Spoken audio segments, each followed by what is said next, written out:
4 আগস্টের গভীর রাতে সেনাপ্রধান সহ 3 বাহিনীর শীর্ষ কর্মকর্তাদের সঙ্গে বৈঠকে উত্তেজনার চরম পর্যায়ে পৌঁছান শেখ হাসিনা। তিনি রাগের মধ্যে বলেন, আমাকে গুলি করে মেরে ফেলো। সেনা কর্মকর্তারা তাকে শান্ত করার চেষ্টা করেন, কিন্তু তিনি একেবারে অনড় ছিলেন। তার বোন শেখ রেহানা তাকে শান্ত করার চেষ্টা করেন, কিন্তু কোনোভাবেই পরিস্থিতি নিয়ন্ত্রণে আনাই যায়নি। পরে তার ছেলে সজীব ওয়াজিদ জয় এর সঙ্গে ফোনে কথা বলার পর তিনি পদত্যাগে রাজি হন।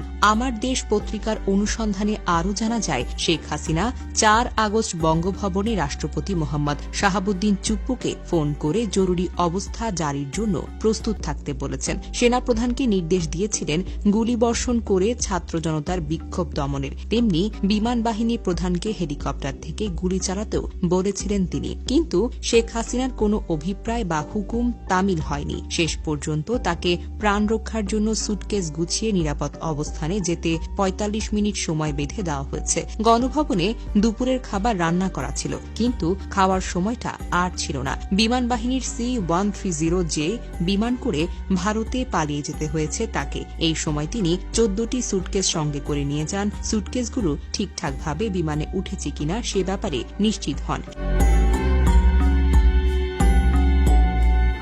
সংশ্লিষ্ট সূত্র জানায়, শেখ হাসিনা তেজগাঁও কুর্মিটোলা বিমানবন্দর থেকে যুক্তরাষ্ট্রের তৈরি বিমান বাহিনীর C-130J এই বিমানে দুপুরে 12:40 ফ্লাই করে। বিমানটির পাইলট ছিলেন গ্রুপ ক্যাপ্টেন শামীম রেজা এবং উইং কমান্ডার গোলাম রসুল চৌধুরী। গণভবন থেকে গাড়িতে করে কুর্মিটোলা যাওয়ার জন্য প্রথমে জেদ ধরেন প্রধানমন্ত্রী। তাকে নিষেধ করা হল।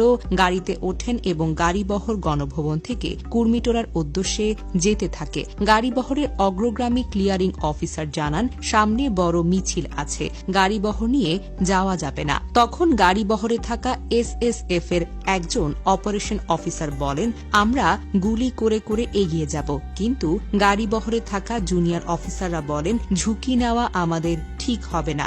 মবের সামনে পড়লেই সবাই মারা যেতে পারে। ফলে গাড়িবহর ঘুরিয়ে গণভবনের পেছনে বাণিজ্য মেলার মাঠে নেওয়া হয়। এরই মধ্যে রাশিয়ার তৈরি হেলিকপ্টার কল করে এনে প্রস্তুত রাখা হয়। হেলিকপ্টারে ওঠেন প্রধানমন্ত্রী শেখ হাসিনা, তার বোন শেখ রেহানা এবং জেনারেল তারেক সিদ্দিকী, তার স্ত্রী এবং তার একটি শিশু মেয়ে। হেলিকপ্টারটি সেখান থেকে কুর্মিটোলায় যায়। পাইলট ছিলেন এয়ার কমডোর আব্বাস এবং গ্রুপ ক্যাপ্টেন রায়হান কবির। হেলিকপ্টারটি 12:30 কুর্মিটোলায় পৌঁছালে বেস কমান্ডার হিসেবে দায়িত্বে থাকা এয়ার ভাইস মার্শাল ABM আউয়াল তৎকালীন প্রধানমন্ত্রী শেখ হাসিনাকে রিসিভ করেন। এই সময় উইং কমান্ডার জাকি আনোয়ার গণভবন থেকে সঙ্গে আনা শেখ হাসিনা